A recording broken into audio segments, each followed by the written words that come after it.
And hear me when I tell you this. When people can walk away from you, let them walk.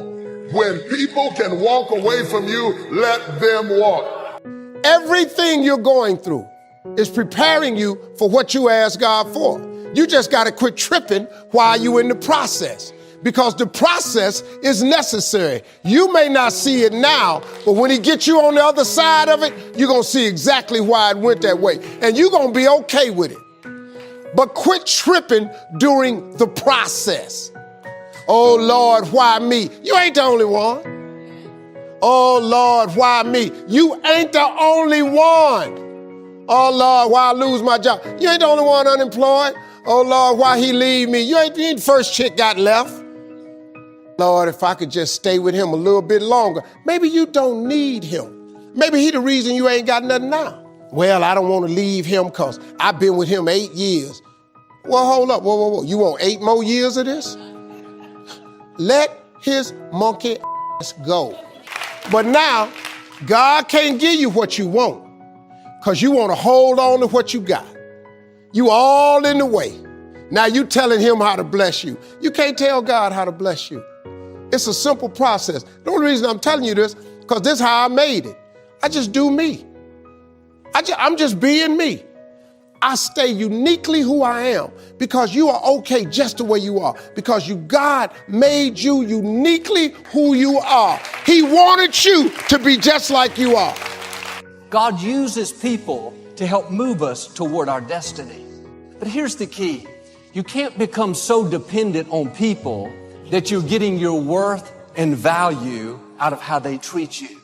It's easy to become addicted to compliments, addicted to encouragement, addicted to them cheering you on. Now you rely on them to keep you feeling good about yourself, to always be there to validate you, to make you feel approved. Like a drug, if they don't keep you fixed, meet all your expectations, you get discouraged, feel inferior, work overtime to try to win their approval. And if you rely on people, you'll be disappointed. People will let you down. People will get busy and not be there when you need it. Sometimes people will even turn on you. Quit relying on people. What they do or don't do doesn't determine your worth. What they give you or don't give you cannot stop your purpose. Quit waiting for people to approve you and start approving yourself. People may not encourage you. You can encourage yourself. People may not make you feel special. You can make yourself feel special. I know I'm crowned with favor. I'm one of a kind. I'm a masterpiece. You'll have better relationships if you'll start validating yourself. If you're always depending on somebody else, you'll become needy, a burden, waiting for other people to keep you fixed. Can I tell you, your friends, family members, they have enough problems of their own. They have enough issues that they're dealing with to not come home and have to work on you for 3 hours. That's not only hurting you, it's unfair to the people God put in your life. They're not responsible for your happiness. They're not responsible to keep you cheered up. Don't put that extra pressure on them. If you're basing that off of what people give you, then if they change their mind, if they stop doing it, you'll feel devalued. Well, Joel, my parents didn't raise me right. I didn't have a good childhood. My spouse never compliments me. My boss didn't give me the credit that I deserve. I say this respectfully. If you didn't get it, you didn't need it. They can't stop your destiny. What they say or do cannot override God's plan for your life. That person that walked away, did you wrong, made hurtful comments, shake off the disrespect. Don't believe the lies that you're not talented enough, attractive enough, good enough. They don't determine your value. They can't lessen your self-worth. The only power people have over you is the power that you give them. And it's good when people encourage us, when they cheer us on. What I'm saying is don't become dependent on that. If you'll start passing these tests, not relying on people, you'll not only live more confident, more secure, but I believe and declare you're going to overcome obstacles that looked insurmountable, accomplish dreams that seemed impossible, and reach the fullness of your destiny. I can't tell you, if you don't get anything else, you have to look at your relationships and you've got to ask yourself the question, what is this relationship doing to me? And I mean in every area of your life. When the doctor looked at me and said, you have cancer. Cancer is the most feared word in 7 different languages. One of the first things I had to do, I found out who had cancer at some point in time or was living with cancer and conquered it. I surrounded myself with people who had done what I wanted to do, who were winning at the game. See, it's very important, every area of your life. If you want to improve your health, start hanging around healthy people. They did a 30-year study and said that the reason that most people are obese, it's a mind virus. Listen to what they said. A mind virus is communicated mind to mind. That if you have a friend that's fat or you marry somebody that's obese, you have a 41% to up to 161% of becoming obese yourself. Even if they live in another state. Whoa, why? Because birds of a feather flock together. Never forget, high school teacher Mr. Leroy Washington said, Mr. Brown, if you run around with 9 broke people, I guarantee you'll become number 10.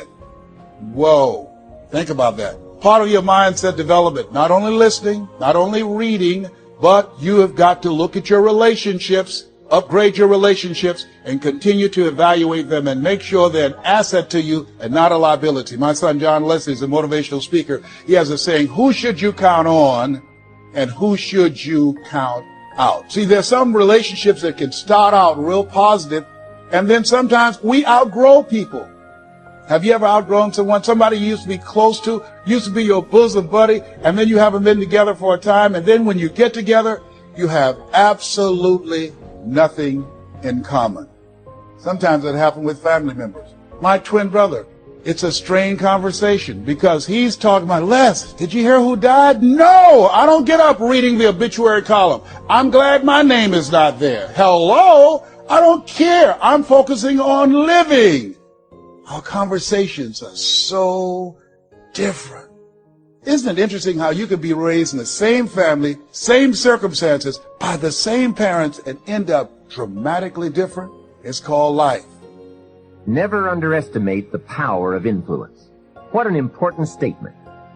The influence of those around us is so powerful. Many times we don't even realize we're being strongly influenced because it generally develops over an extended period of time. If you're around people who spend all they make, chances are excellent that you'll spend all you make. If you are around people who go to more ball games than concerts, chances are excellent that you'll do the same. If you're around people who don't read many books, chances are excellent you won't read many books. People around us can keep nudging us off course a little at a time until finally, 10 years from now, we find ourselves asking, how did I get here? Those subtle influences need to be studied carefully if we really want our lives to turn out the way we've planned. Of course, you must be the judge. You must determine whether the situation and the people call for disassociation or limited association. But remember, if it isn't taking you where you want to be 5 years from now, 10 years from now, now is the time to fix it. Spending more time with the right people. People of substance and culture. People who understand philosophy and discipline. People of accomplishment and character. Many years ago, Mr. Shelf said to me, Mr. Rohn, if you truly wish to be successful, you've got to get around the right people. Keep asking the question, who can I get around? Who could I spend some time with who would have a positive influence on my life?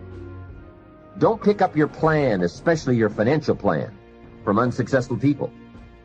This is called association on purpose. Getting around the right people by expanding your circle of influence. Listen to me, man. You have a great life in front of you. But your great life is in front of you. It's not behind you. What you did back there ain't got nothing to do with what God got for you. What you did back there was learn the lessons to get you to where you are at this particular moment right here. But what God got for you, do you know, man, that you can actually mess your life completely up? You can jack it all the way up and you can turn around and get it right? Do you understand that? Do you understand that you could have had a baby out of wedlock and still be all right? Do you know that you can be divorced multiple times and still be okay? Do you understand that you cannot have a degree and still be just fine? You want to know how I know? Because I'm telling you what I know. I lost everything twice. I don't know if you've ever lost everything before, but I've been bottomed out twice. I done seen rock bottom 2 times. I've been through some walls up in here, man. I'm just trying to tell you, man, God is really with you. You ain't got to believe me. You ain't got to believe me. But keep doing it without God. Let me know how it worked for you. Matter of fact, write a book on how to make it without God. Because I want to read it. I want to read the first page. And then I want to read the last page because there ain't going to be but 2. You can jack your life all the way up. God is in the forgiving business. You can make all the mistakes you want to make or think you shouldn't make. God is in the get it together business. If you got dreams and visions, I got news for you. God is in the make your dream come true business.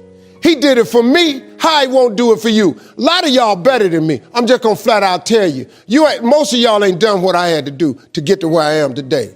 You just ain't had to do this type of dirt. You ain't been homeless. So what you ain't got to scrap like me. Most of y'all didn't come. You're not old as me. I've overcome it all because I have a relationship with him. And you can listen to me and tell that I'm not a perfect person.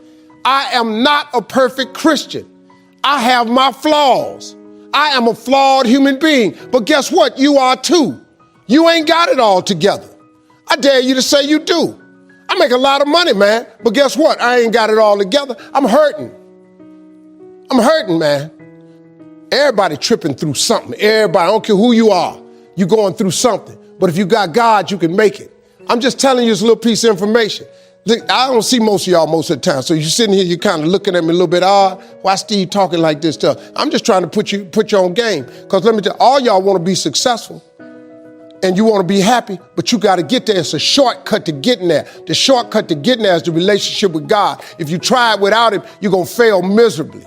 You're going to sink, man. It's going to be ugly for you. Now, this is what you got to do. Identify your gift and get busy with it. God gave all of you a gift. Identify your gift. It is the thing that you do the absolute best with the least amount of effort. That's your gift. Get busy at that. If it's drawing, if it's teaching, if it's sharing, if it's caregiving, he put that gift inside of you. He didn't hide it under a rock or put it under the mountain or put it on the mountain somewhere. He put the gift in you. And you look at me any kind of way you want to. What I'm just telling you is real. That's how you become successful. Identify your God-given gift, what he gave you at birth. If you do that, God will open up the windows of heaven and pour out a blessing that you won't have room enough to receive. I am telling you, that is a fact.